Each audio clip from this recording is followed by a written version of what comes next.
ಹೆಸರು ಸಾನಿಯಾ. ನಾನು 10ನೇ ತರಗತಿಯಲ್ಲಿ ಓದುತ್ತಿದ್ದು. ನಾನು ಹೇಳುತ್ತಿರುವ ವಿಷಯ ಚಲನೆಯ 3 ನಿಯಮಗಳು. ನ್ಯೂಟನ್ ಅವರು ಇದನ್ನು ಪ್ರತಿಪಾದಿಸಿದ್ದಾರೆ.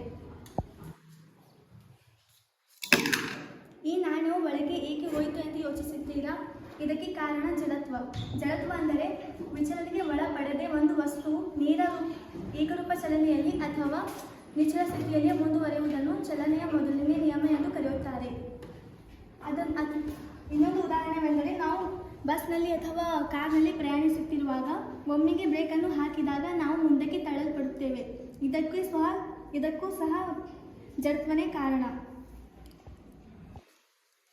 ಈಗ ಈ ಚೆಂಡನ್ನು ನಾವು ಮೇಲಿನಿಂದ ಬಿಟ್ಟಿದಾಗ ಇದು ಈ ವಸ್ತುವನ್ನು ಸ್ವಲ್ಪ ದೂರದಲ್ಲಿ ಚಲಿಸುವಂತೆ ಮಾಡುತ್ತದೆ. ಇದು 2.5 ಸೆಂಟಿಮೀಟರ್ ಮುಂದಕ್ಕೆ ಬರುತ್ತದೆ. ಅದೇ ರೀತಿ ಈ ಚಿಕ್ಕದಾದ ಚೆಂಡನ್ನು ಮೇಲಿನಿಂದ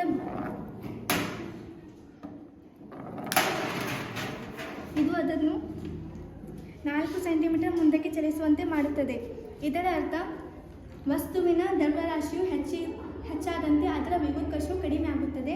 ವಸ್ತುವಿನ ದ್ರವ್ಯರಾಶಿಯು ಕಡಿಮೆ ಆದಂತೆ ವೇಗೋತ್ಕರ್ಷವು ಹೆಚ್ಚಿಗಾಗುತ್ತದೆ.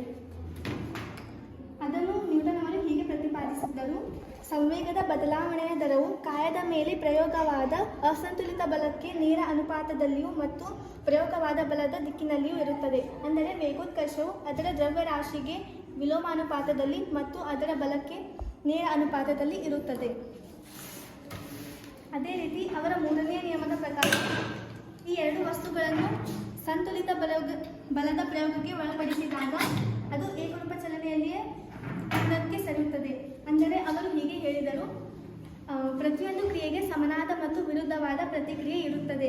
ಒಂದು ಚೆಂಡನ್ನು ಕೆಳಕ್ಕೆ ಎಷ್ಟು ಬಲದಿಂದ ನಾವು ಹೊಡೆಯುತ್ತೇವೆ ಅಷ್ಟೇ ಬಲದಿಂದ ಅದು ವಿರುದ್ಧ ದಿಕ್ಕಿನಲ್ಲಿ ತಿರುಗಿ ಬರುತ್ತದೆ. ಇದನ್ನು ನ್ಯೂಟನ್ ಅವರು ತಮ್ಮ ಪ್ರಯೋಗದಲ್ಲಿ ವ್ಯಕ್ತಪಡಿಸಿದರು.